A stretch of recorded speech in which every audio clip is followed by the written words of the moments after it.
tatticismi non ne vogliamo seguire, non ci interessano. Noi abbiamo una proposta, la mozione Borsani è la stessa del candidato Diana e del candidato Lai.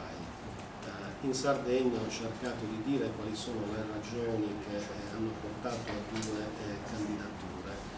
Cercheremo nelle prossime settimane di spiegare non soltanto agli iscritti ma agli elettori che non c'è nessuna contraddizione, ma la nostra proposta nasce proprio dall'esigenza di segnare un confine netto tra quello che è stato il partito in questi ultimi 20 mesi.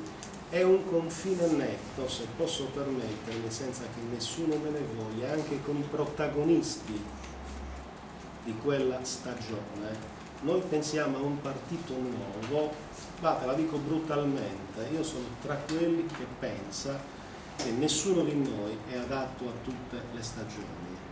Io credo che quanto è avvenuto negli ultimi 20 mesi abbia segnato in maniera fortemente negativa la storia del nostro partito e la sua capacità di intercettare un bisogno di partecipazione di tanti cittadini.